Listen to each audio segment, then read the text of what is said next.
Well, it's always so cool to see these different gardens that are popping up all over the city of Austin. Thanks for opening your garden gates for us.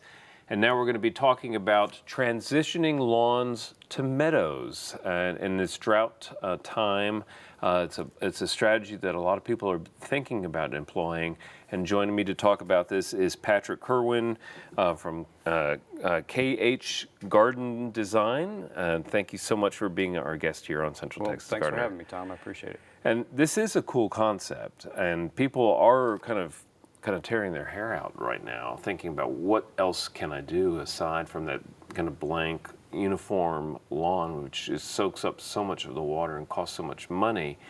And creating these meadowscapes is very appealing and can also be a water saver, right?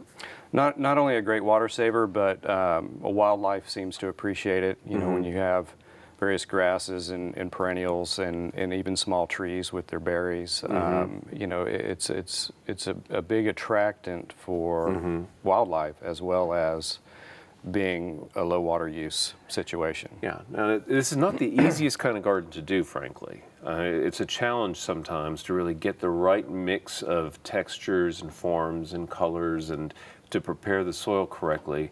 But there's been a lot written about this. Correct. And there's a book that you wanted to highlight written by John Greenlee, which actually walks people through the process, right? Right, and John, most of his work is in California, but the same principles apply here in Texas as far as, you know, soil preparation, and, you know, the plant material will be a little bit different, but for the most part, he kind of outlines how to go through and create a meadow garden or a meadow lawn, and the goal is really to kind of reduce mowing and a lot of the tough work that goes into having a lawn.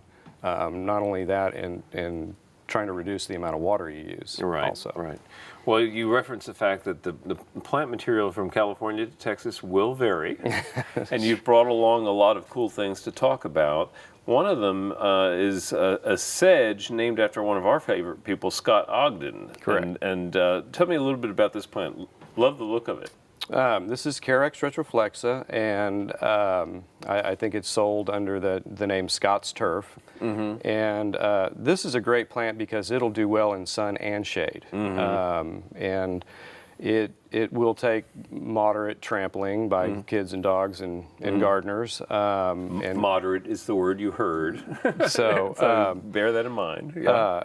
It's a great ground cover, and the nice thing about it, it's kind of a loose plant, so that you can also plant things in between it, such as rain lily bulbs or oxblood lily bulbs or something, so that you're not just going to have a monoculture of sedge. You can actually plant other things within it. Well, and one of the things that's so appealing about the grass-like plants is that they work so well with contrasting plant forms.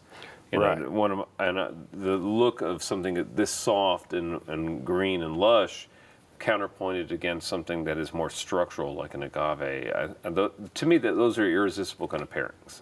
Right, and you know, I've used lots of yuccas and just regular perennials and grasses in sedges or in buffalo grass lawns, and just kind of mixing it up so you have different heights and different textures throughout the garden. Yeah, well, you referenced bringing different kinds of things in. You also brought a bearded iris along, and you know, grass-like to a certain extent, but also very different and stiff and formal in its own kind of way.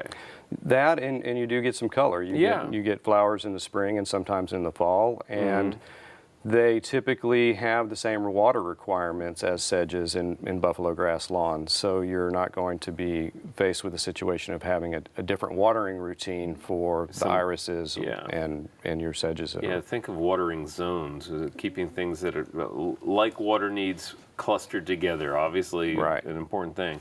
And when those tall flower spikes shoot up, it's just to get this great show, but then they kind of disappear back into the meadow, right? Right. And depending on the grasses or the bulbs, you know, their life cycle may be very fast, such as a rain lily, or with some of the grasses, it may be, you know, several months in the fall or in the spring.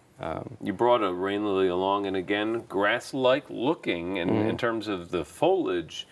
But this is the La Buffarosa form, which has actually kind of a showy bloom for the rain lilies. Most of the rain lilies we have here in Central Texas are the little white ones, which I think they're still showy, but they don't make a big splash of color. This one does. This one does, and the gentlemen at Yucca-Do Nursery have also come up with several different color forms. So this is kind of a pink, light pink to white, and they have some darker pink ones and some lighter, almost white ones too. So there's a lot of variation in the color. And talk about a tough plant. This is about as tough as they come. Right, and they'll also do sun or shade, so pretty adaptable. Right. Rain lilies, something I think should be in everybody's garden in Central Texas. They're one of my favorite plants. Something that may be in everybody's garden, or it should. I guess it's not that invasive. We shouldn't give inland CO such a bad name, but this is a tough plant, and a good one for large areas and shade. You reference shade. Right, and there's always in your residential lawns that tough area between full sun and deep shade, and this is a good transition plant that will allow you to still have a meadow look, but in the shade. Yeah. And beautiful seed heads. This one doesn't quite have some yet. It looks like they're forming there, but the sea oat name implies the look of the seed head. And I think they're very decorative, and you see them growing everywhere in Central Texas along the edges of streams and things like that. Yeah, and they're also moderately drought tolerant. You know, once they're established. Right. So they're pretty versatile. They're pretty tough. Well, it hasn't been water in any of those streams for a while. No, it's pretty tough this year. Right.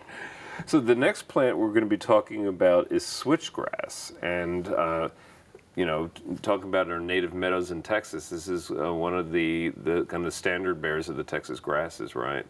It is. It's also a very large grass. So if you have a bit of property, this would be a good one, or something in the back of at the edge of the meadow. It's going to get 3 by 3 pretty easily. And they tend to be riparian, but they're also pretty drought tolerant also. Yeah. So you can, once again, I think most of the plants that we have here are really versatile in that. In their needs. You could use this as a kind of a single standalone plant to kind of contrast with lower plants, but also clustering these is a strategy I think I would use, in maybe an odd number of clusters here and there to kind of counterpoint lower growing things.